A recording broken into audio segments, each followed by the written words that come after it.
It starts with a vibration, a single, dull hum in the pocket of a handmade suit. Then, silence. There is no notification. There is no missed call icon blinking on the screen. To the naked eye, looking at the sleek black glass of the smartphone, absolutely nothing has happened. The device sits innocent and quiet, but inside the circuitry, invisible to the user, the lock has been silently picked. The digital doors have been thrown wide open. This isn't a scene from a futuristic cyberpunk dystopia. It is the cold, terrifying reality of a Tuesday afternoon in 2018. The phone in question belongs to one of the richest men in the world, and without him touching a single button, without him making a single mistake, his most intimate secrets are being siphoned away. Private photos, encrypted messages, real-time location, passwords. The device meant to connect him to the world has just been weaponized against him. It is now the ultimate spy, and it is resting in his palm. For decades we were told a simple lie. If you don't click the suspicious link, you are safe. We were wrong. In the darkest shadows of modern cyber warfare, the rules have changed.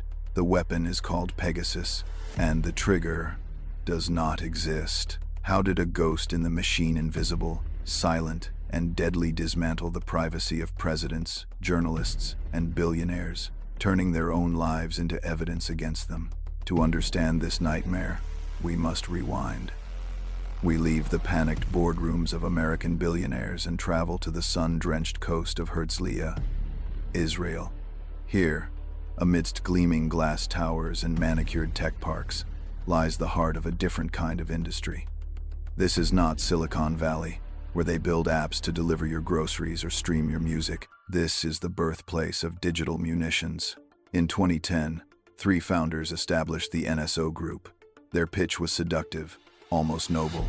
In a world plagued by encrypted terror networks where criminals hide behind the mathematical walls of WhatsApp and Signal, governments were going blind. They claimed intelligence agencies needed a skeleton key, a way to break the unbreakable, to stop bombings and save lives. NSO Group promised to be that key. They were the good guys, selling strictly to vetted government agencies to fight crime and terrorism. But the digital arms trade is a murky business. When you build a weapon that can bypass the defenses of the most secure operating systems on Earth, iOS and Android, you have created something more valuable than gold and more dangerous than a missile. A missile destroys a building. This software destroys anonymity. For years, hacking was a clumsy dance. It required human error. The hacker had to send a Trapa link in an email, a fake login page, a corrupted file, and the victim had to fall for it. It was a game of psychology, of phishing. If the victim was paranoid enough, if they never clicked, they remained safe. This was the one-click era. But NSO engineers looked at this limitation and saw a problem to be solved. They asked a terrifying question. What if the user does nothing? They began hunting for the rarest of digital artifacts, zero-day vulnerabilities. These are flaws in the software code that even the manufacturers Apple or Google don't know exist.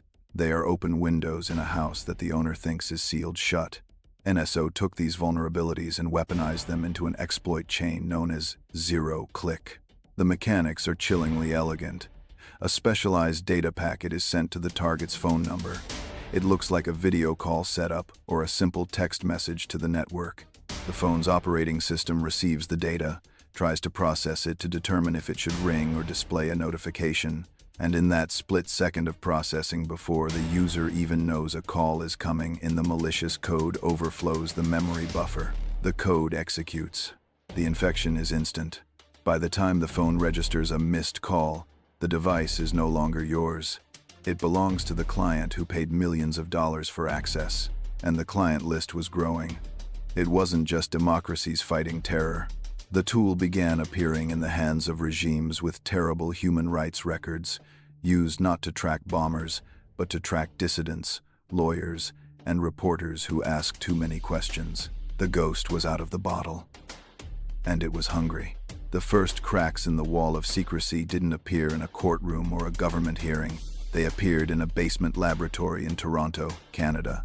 Here, at the Citizen Lab, and later at Amnesty International's security lab in Berlin, A small group of digital forensics experts began noticing something impossible. They were analyzing the phones of human rights activists who claimed their devices were acting strangely. Batteries draining too fast, overheating while idle, strange network traffic in the middle of the night. But standard antivirus scans showed nothing. The phones appeared clean. The investigators had to go deeper. They stopped looking at the screen and started looking at the system logs, the digital heartbeat of the phone. In the chaotic noise of thousands of lines of code, they found an anomaly. A tiny, almost invisible stutter. It was a crash report for a process associated with iMessage or WhatsApp, followed immediately by a command to delete the crash report itself. It was a fingerprint, a digital ghost trying to wipe its own footprints in the snow.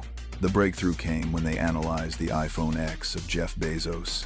In May 2018, Bezos received a video file via WhatsApp from the personal account of Mohammed bin Salman, the Crown Prince of Saudi Arabia. It seemed like a friendly diplomatic gesture, a video file, encrypted, innocuous. But forensic analysis by FTI Consulting later revealed a horrifying timeline. Within hours of that video file being delivered, the data outflow from Bezos's phone spiked by 29,000%. It wasn't a trickle, it was a fire hose. For months, gigabytes of data were being pumped out of his device into servers overseas. The timeline was irrefutable. The zero-click exploit had ridden in on the back of that video file, silently unpacking its payload while the video played. But this was just one high-profile case. The researchers needed to know the scale. In 2019, WhatsApp's own engineers noticed a bizarre pattern on their servers. A specific type of call packet was being sent to users, but the call was designed to drop before it could ring. It was exploiting a buffer overflow vulnerability in the voice call stack. When WhatsApp patched the hole and sued NSO Group, the number of targets was revealed. In just a 2-week period, 1,400 users had been targeted. These weren't terrorists. The list included diplomats, dissidents, and over 100 journalists. The dam finally broke in July 2021 with the Pegasus project. A leak of 50,000 phone numbers selected for potential surveillance by NSO clients was handed to a consortium of journalists called Forbidden Stories. It was a list of the who's who of the geopolitical world. The researchers at Amnesty developed a Tula mobile verification toolkit to scan the phones on that list. The results were a match. The forensic artifacts found on the phones of murdered journalists, like Jamal Khashoggi's inner circle, matched the digital signature of Pegasus. The mechanism was exposed. They found that Pegasus could do more than just listen. It could turn on the camera to record you in your bedroom. It could activate the microphone to record your meetings. It could access your encrypted signal messages before they were even encrypted. It could scrape your passwords, your banking details, your entire digital identity.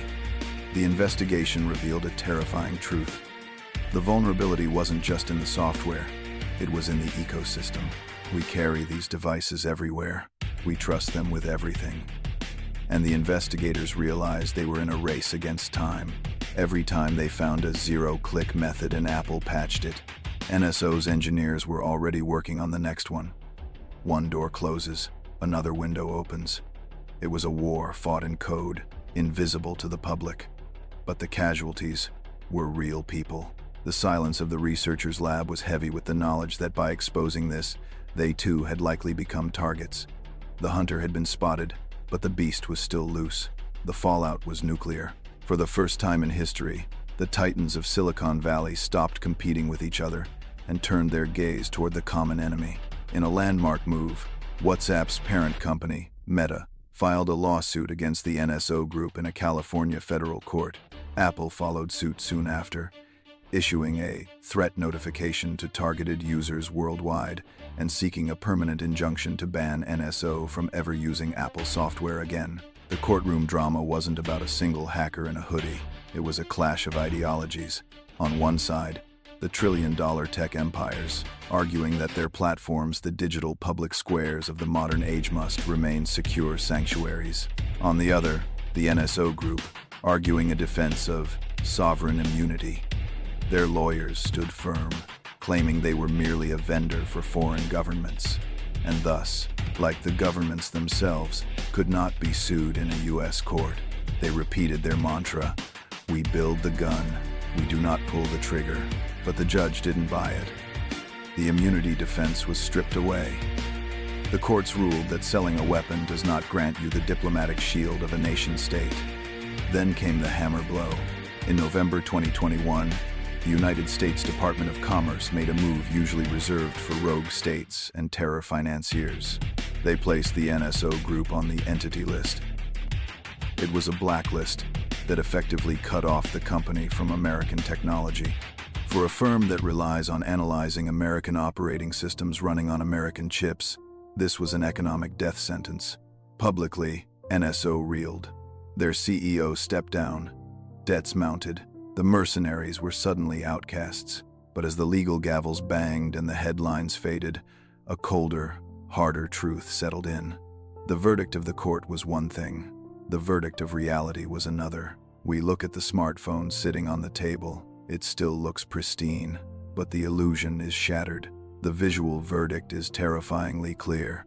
Imagine a mechanical spider, cold and metallic, crawling out from the speaker of that device. Its legs have pierced the glass screen. The cracks are spreading. Even if NSO Group is bankrupt tomorrow, the blueprint is already out. They proved that zero-click is possible. They proved that privacy is just a temporary state of being, easily revoked by anyone with enough money. Other companies, operating in even darker shadows, have watched, learned, and are ready to fill the void. The legal victory was just a bandage on a bullet wound. The spider is not just in the phone, it is in the system. And the glass, the trust we placed in the device that sleeps next to our heads, is permanently cracked. So, where does this leave us? The lawsuits will drag on for years. The names of the companies might change from NSO to something new. Something vaguer, but the market for your secrets isn't going away. It is booming. For the victims, the damage is permanent. It is a psychological scar that doesn't heal. Imagine living your life knowing that at any moment, the device in your pocket could turn against you. Journalists now leave their phones in microwaves or specially lined Faraday bags just to have a private conversation. The trust is gone. The innocence of the digital age has died. We are left with a chilling paradox. We have invited the spy into our homes. We pay for it. We buy it a protective case. We charge its battery every night, ensuring it has enough energy to watch us while we sleep. We have traded our privacy for convenience, and we didn't even read the terms and conditions. The zero-click reality teaches us a hard lesson. In a connected world, there is no such thing as a fortress. There is only the time it takes to break the lock. The technology we built to liberate us has built a cage around us, a cage made of glass and silicon, invisible to the eye, but impossible to escape. Look at your phone right now. The screen is black. It looks asleep. But ask yourself, in this silence, who is listening?